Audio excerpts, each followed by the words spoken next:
Casemiro is gone. Ugarte could follow, and the first time under Michael Carrick, Manchester United are in a position where the midfield rebuild is about to start, and this could define the next era of the club. Because right now, there is one question Manchester United have to answer this summer. Who does the dirty work for Kobbie Mainoo to become a superstar? That is the question. And the answer might not be as glamorous name as fans are expecting. The answer might not be the $100 million superstar from Nottingham Forest. The answer might not be a headline signing. It might be Ederson. The 26-year-old Brazilian from Atalanta has quietly become one of the most complete transitional midfielders in Europe. And now the reports are emerging that Jason Wilcox has admired him for years. And talks have already taken place with his representatives. And this is no longer just a random transfer rumor. This feels real. And honestly, the reaction from some United fans tells me that people haven't really watched him play football. Because it isn't about an average midfielder who runs a lot. This is about a player who built himself in the Atalanta system, the Gasperini system, and he's ready for Premier League football.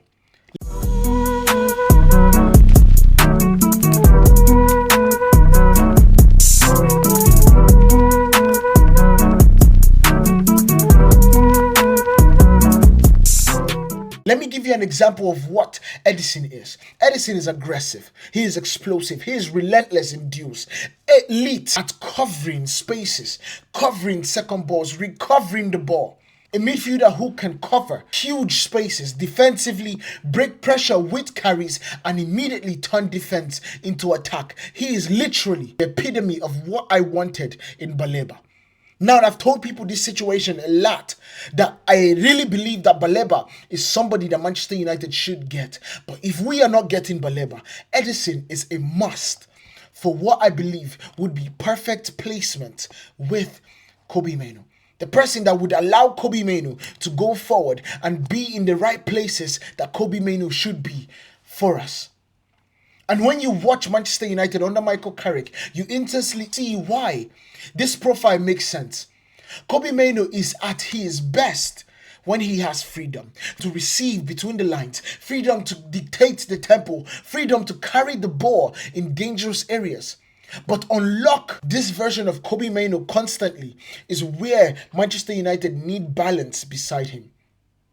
That is what Casemiro once gave Kobbie Mainoo.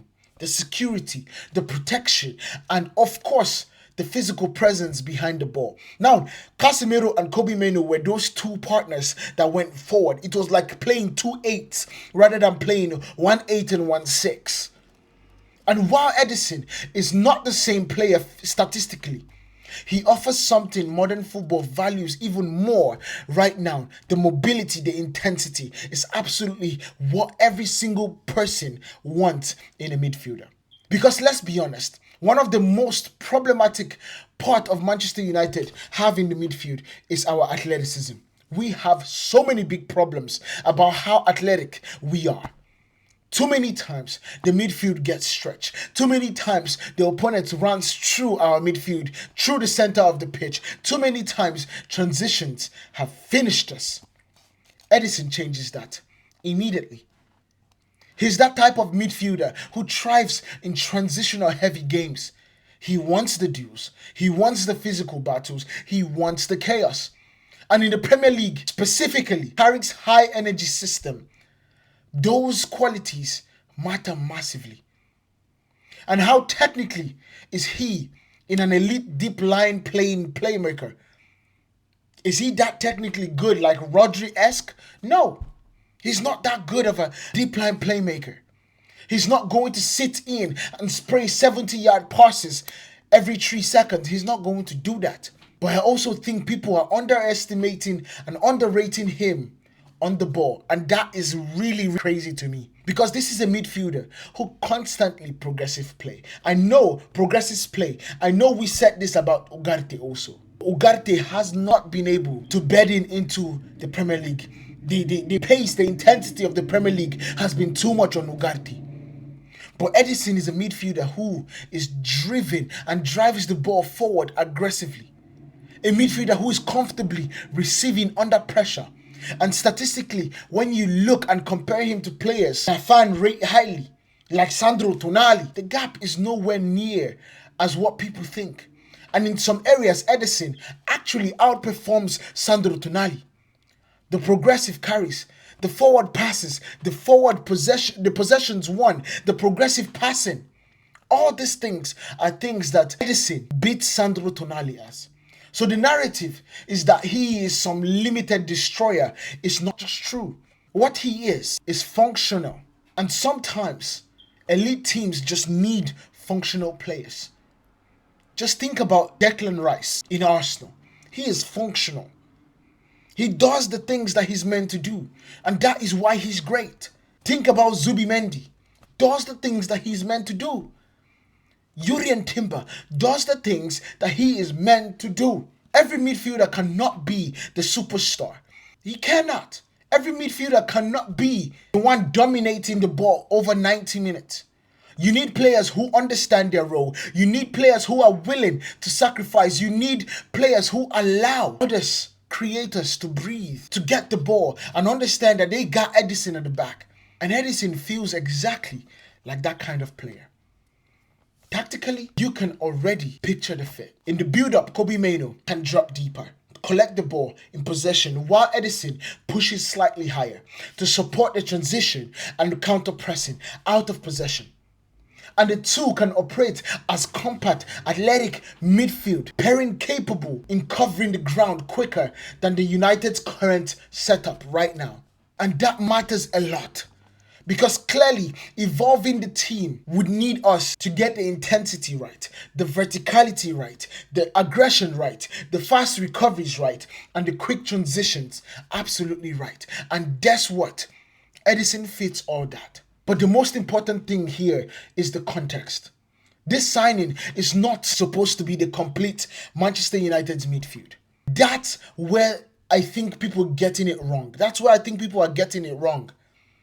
If United signed Ederson and another elite midfielder, that's a complete different conversation.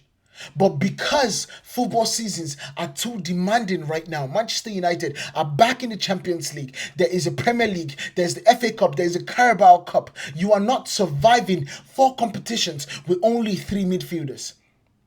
Depth is no longer an option. It's an essential for big teams. And honestly, when you look across Europe, the best teams have players like this. Players who are not going to dominate the headlines, but become incredibly valuable over the course of 60-game season. That's why I actually understand this move. Do United still need a marquee signing? Absolutely. Do you still need someone that will be able to dominate football? A world-class quality added to this squad? Absolutely. But as a rotational piece, as a tactical option, as someone who can bring physicality, intensity, and balance into the midfield, Ederson makes far more sense than people want to admit. And if Michael Carrick truly wants to build a modern Manchester United midfield, then profiles like this are going to be better, are going to matter just as much as superstars. I need you guys to understand this. Manchester United, in this particular system, in what we have been hearing in the transfer window, have a tier system. We have a tier, the top tier, which is Elliot Anderson, Sandro Tonali, and Tchouaméni. We have the B tier, which is the likes of Baleba, Alex Scott, and Ederson. And then we have the C tier, which you then have different players. But one thing is for sure, I believe we need to get 3 midfielders this season. And so if we get Ederson to start this, and we get Elliot Anderson from Nottingham Forest to go with it at the end of the World Cup, and then we bring in a player like Alex Scott or Carlos Baleba from Brighton. Now that is what I'm talking about, a midfield rebuild. But let me know what you guys think about this down in the comments. Make sure you guys hit that like button, hit the follow button, and I'll see you in the next one. Peace.